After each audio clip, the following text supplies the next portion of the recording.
Welcome back to Outdoors with Larry Ray on ESPN 790 AM. Brought to you proudly by the Tennessee Wildlife and Resources Agency. Hey, welcome back to Outdoors with Larry Ray as we close out today's show on this September the 9th. And still hopeful to hook up with Brad Harter out of Athens, Ohio. Talked to Brad earlier in the week, and Brad has played such an important part in the National Bird Dog Field Trial Championships and with his videos and everything like that. But not only that, but he was a close friend of the late Gary Lockett, like a lot of people was. And so I can't get Brad, but who better to fill in? You know, the man himself, Dr. Rick Carlisle. Good morning, Rick. Good morning, Larry. I'm so glad that you could step in on late notice here because Gary Lockett was a special man. I mean, 101 years old. What a decorated career. One of the founders of the Bird Dog Foundation, established the National Bird Dog Museum, the Field Trial Hall of Fame, the Wildlife Heritage Center, the National Retrievers Museum, on and on and on. Captain Gary Lockett. And you were able to attend the funeral, Rick, and your duties as the what do I call it? The superintendent. What's your official title at Ames Plantation? I never can get that right. Well, they changed it from superintendent to center director. Center, S-I-N-E-R. What is that? What I mean, center. Oh, center. Okay. I forget. Center. Center, not center. Okay, I want to make sure. Thank you, Larry. Now you've broken me up. Now I was really concentrating. No, I hear you. No, but you were able to attend Gary's funeral last week, and a remarkable man. Talk about the funeral itself, Gary. I mean, Rick. It was very good. It was held at First Baptist Church Grand Junction, and Brother Troy Stiers was the official for that. And he had his great-grandchildren read some scripture, and then his grandchildren read some scripture. Yeah. And a couple of those prayed with us. But I thought Brother Troy did a fantastic job. It was well over 100, probably 110 people attended that. And for that little church, it was filled up. It was very nice. Yeah. And, you know, since Gary had served in the military the way he did, they had a flag that they had folded to begin with, Larry, and then they unfolded that and they folded it back, and then they handed it to Sally. Yes. And, you know, just spoke to her on behalf of the President of the United States. Yeah. And, you know, gave her the flag, and it was quite touching. It really was. And he's been such an important part of the bird dog community. I know his military career, 30-year military man, Vietnam, Korean War, rank of captain, and that's why he had the full military honors, as Rick said. But he was such an instrumental part of the bird dog community, wasn't he, Rick? Oh, there's no doubt. I mean, you know, he got that. He got the Bird Dog Museum. He and Wilson got that started. But, you know, he owned and campaigned dogs himself for quite a while. Yes, he did, yeah. And you know, when John Ivester won the 2000 National Championship with Mark's Gold Rush, Gary's dog was braced with that dog. Was he really? I don't remember that. It was. Yeah, Yes, it was. And so he campaigned a lot of dogs, and, you know, I think the one thing he liked more than campaigning dogs was going to Texas and quail hunting, and that man loved to quail hunt. Oh my gosh, he loved to quail hunt, and was a fantastic shot too. Yeah, and to be 101, folks, that's just amazing. Yes, and he sir. was still active at 90. I would see him out there on the steps. He was watching who won, and standing right there at military. Straight as an arrow. Absolutely. He was still driving at 98, man. Was he still driving at 98? Well, that doesn't. Yes, he was driving at 98. He sure was. He's driving Sally around. That does not surprise me. But he was a visionary. I mean, when he and Wilson Dunn got together, and folks, if you have not been to the Bird Dog Museum, you're missing something. I mean, right out Highway 57, right there before you really come into Grand Junction. It's a wonderful facility. There's no telling how many kids have been through that thing, Rick. and it's hosted the Field Trial Hall of Fame, all these different things, and it was just a lot there. And yes, and it takes a full day to go through that thing to see everything that's there. There's no doubt about it. Yes, and the legacy that he did.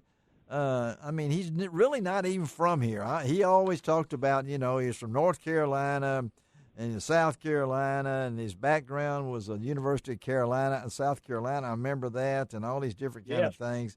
But Gamecock. But he made his home in Hardeman County, and he'd talk. I don't care if you wore blue jeans or no jeans.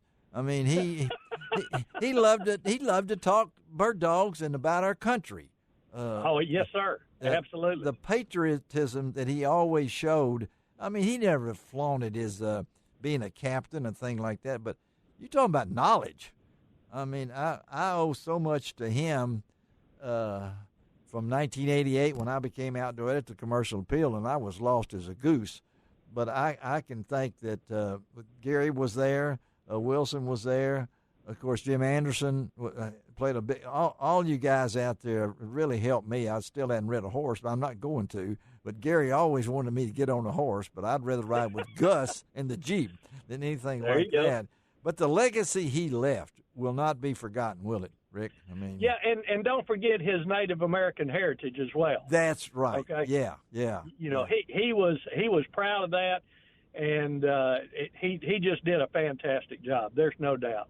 For 101, quite the individual. Yeah, still driving at 98. Well, folks, you can still make donations. They're accepting that in Gary's memory to the First Baptist Church of Grand Junction. They're in Grand Junction, but gone but not forgotten. And I just wanted to kind of pay tribute to Gary. I did not even know, Rick, that his real name is Garrett Ertel Lockey. I mean, I don't know what an Ertel is, but he never told me that, But well, I think a lot of us found that out at his funeral. He didn't advertise that. He did not advertise that. I don't know that. And he and Sally were so devoted to each other and the family absolutely. Right there. But a great representative. And Rick Carlisle, I appreciate you, buddy, on a late notice filling in. You did a good job as always. Everything okay at the plantation? Everything's coming right along. We're getting ready to start harvesting, man. All right, man. Well, take it easy, and I think you're going to make a trip sometime soon. Y'all have a good time, okay? All right? Good to visit with you. Always, Gary. Thank you, Rick. See you, buddy. Bye-bye. Yes, okay, right. Bye-bye. Rick Carlisle, and we had hoped to hook up with Brad Harter, but that's been the way it is, Shelby, today. You know it? It's we've been hooking and unhooking, kind of like a trailer without a trailer, so appreciate that. We will get Wally Marshall on next week's show to talk Mr. Crappie himself. But anyway, just Google Gary Lockey, find out all the stuff that he did, and passed away on August the 27th at the age of 101. Did y'all hear that? 101. And when I started looking at all the things that he had done in his career, it's pretty amazing to think a 30-year military career, Vietnam, Korean War, earning many wartime decorations, retired at the rank of captain. Just a true gentleman that always willing to pass along his knowledge to me, and did it in a way that wasn't boastful or anything like that. So he was a true friend. Let me tell you about next week's show, because we're going to get Frank Barton in. We might talk a little bird dog with Frank next week. Retrievers for sure. That's what we'll talk about with Frank.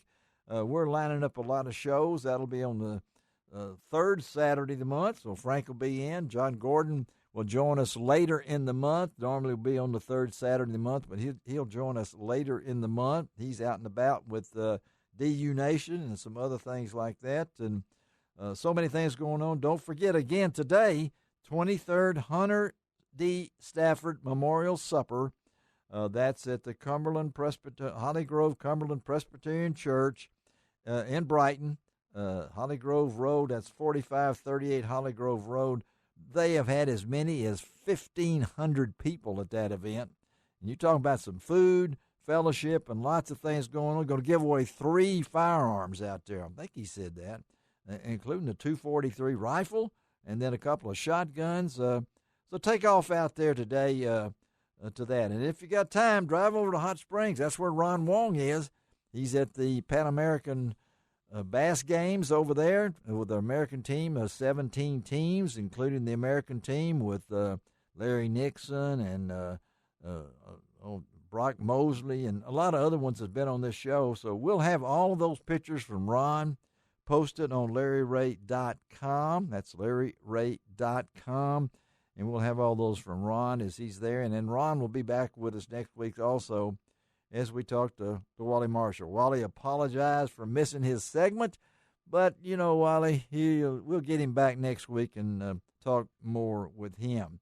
And again, I wanted to let you folks know as we close out today's show that I got a wonderful report from my wonderful cancer doctor, William Walsh, earlier in the week that I'm still in remission.